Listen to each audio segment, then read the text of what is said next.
Continuamos con más noticias. Hoy, en nuestra sección de entrevistas, estaremos hablando específicamente sobre la producción. Para ello, nos acompaña desde San José, Costa Rica, el director regional de Agricultura Sostenible de la empresa Dole, Rudy Amador, quien nos va a hablar sobre la innovación de las producciones de los cultivos de esta empresa.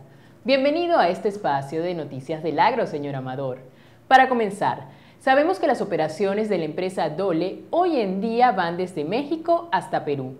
¿Nos podría hablar un poco sobre esto y en cuántos países más están? Sí, claro que sí. Sí, nosotros estamos operando en 7, 8 países. Tenemos la base regional en San José, Costa Rica. Tradicionalmente operábamos como Standard Fruit Company de Costa Rica, iniciando en Honduras, luego nos pasamos a Costa Rica y después a Ecuador. Desde hace unos 15 años estamos operando en Perú con banano orgánico, en México desde hace 2 años aproximadamente con banano orgánico también. Tenemos unos negocios asociados de banano en Guatemala. También estamos exportando piña de Guatemala y produciendo y exportando piña de Honduras y Costa Rica. En Costa Rica también piña orgánica. Y además de banano y piña, también exportamos un poco de plátano y bananos exóticos, lo llevamos, sobre todo para el mercado de Estados Unidos y Europa. Hoy en día cuentan con el 10% de la producción orgánica. Coméntenos, ¿qué productos se están utilizando? En el caso de banano, el 10% del volumen que exportamos a los mercados es de origen orgánico. Estamos trayendo el banano orgánico de Perú, Ecuador, Colombia y México.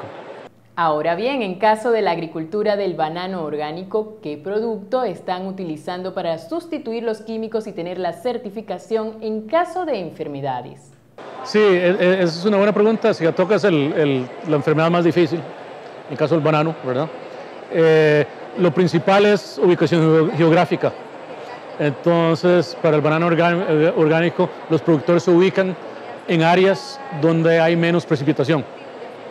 Áreas secas como la Guajira en Colombia, partes de Ecuador donde hay menos lluvia, y el norte de Perú, donde no solamente es seco, pero también es un país donde no ha llegado la sigatoka, dichosamente.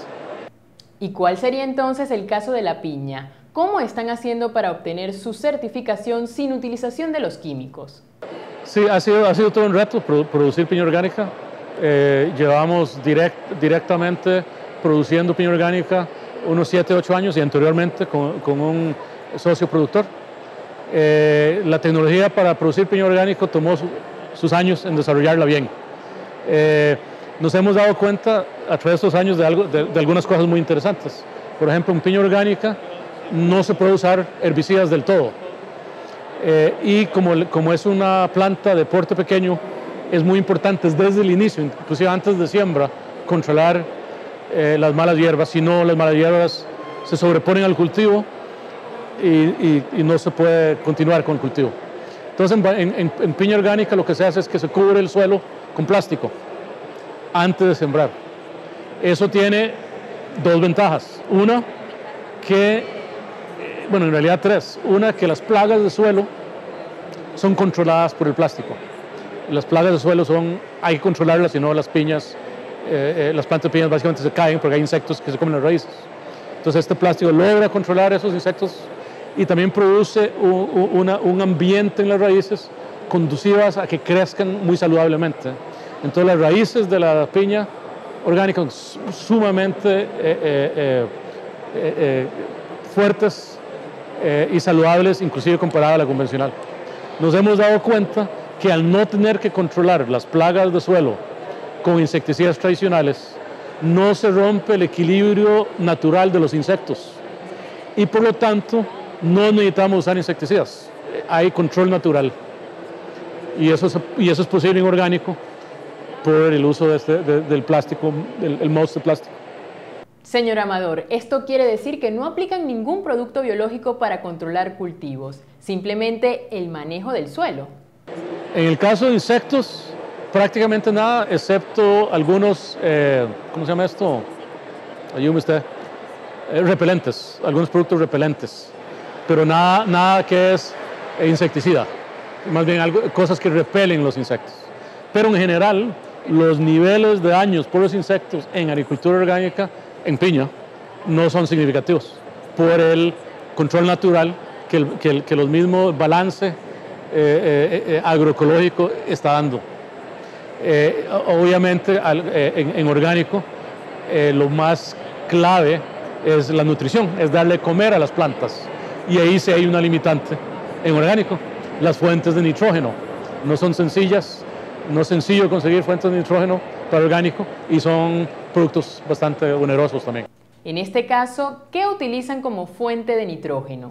Normalmente son productos de origen pecuario, normalmente pueden ser harinas de pluma, se usa muy comúnmente, o productos de la industria pecuaria que se puedan certificar orgánicos, que también los insumos que se usan deben tener el visto bueno, pongámoslo así, de los certificadores orgánicos como ingredientes orgánicos.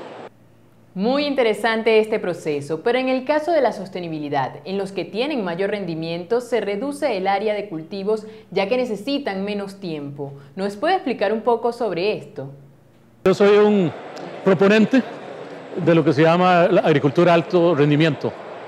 Entonces ahí básicamente la teoría es que usando la mejor tecnología, tanto en nutrición para las plantas como para controlar plagas, las mejores tecnologías para planear la siembra, sembrar a las poblaciones adecuadas para tener un buen rendimiento, sembrar en los lugares donde va a haber menos impacto de enfermedades y plagas.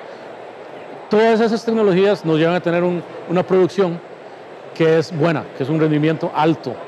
Y entre más eficientes somos produciendo en una área determinada, es mejor para el ambiente, porque vamos a necesitar, no solo en el caso de la empresa, sino en el caso de la humanidad, en desarrollar menos área para darle el comer al mundo.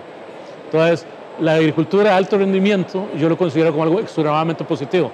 A veces se critica porque la agricultura de alto rendimiento también tiene que llevar de la mano, son integrados en tema de sostenibilidad. Entonces yo tengo que poder aplicar buenas prácticas de todo tipo, agrícolas de todo tipo, para poder hacer que esa producción de alto rendimiento persista en el tiempo, ¿verdad? Y ejemplos en Honduras, donde tenemos 130 años de estar produciendo en la misma área, ¿okay? Y aquí en Costa Rica, desde el año que llegamos, en el año 55, seguimos produciendo en la misma plantación, Valle de la Estrella, con un nivel de rendimiento alto. Para finalizar, se conoce que el rendimiento por hectáreas en Guatemala es mayor incluso utilizando la misma superficie. Cabe destacar que ya están produciendo más sin necesidad de utilizar más hectáreas. ¿Nos podría explicar cómo es eso posible? Sí, claro que sí. En América Latina, yo creo que a nivel mundial, el país bananero que tiene el mejor rendimiento por hectárea es Guatemala. Ellos manejan más o menos una producción de 3.400 cajas por hectárea, ¿verdad? Comparado a un promedio de América Latina tal vez de 2.100, 2.200. Es bastante la diferencia. Okay. Si aplicáramos el rendimiento promedio de América Latina a Guatemala, la industria guatemalteca necesitaría sembrar 18.000 hectáreas más de banano. Actualmente tienen aproximadamente 30.000.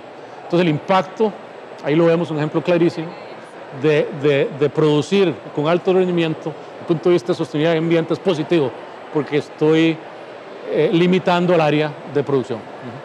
Con esta interesante información y agradeciendo al señor Rudy Amador, director regional de Agricultura Sostenible de la empresa Dole, llegamos al final del segmento de entrevistas. Les recuerdo que si usted desea realizar algún aporte para este espacio del noticiero, puede hacerlo al siguiente correo: prensa@agrotendencia.tv. No se aparte, que ya volvemos con más de Noticias del Agro.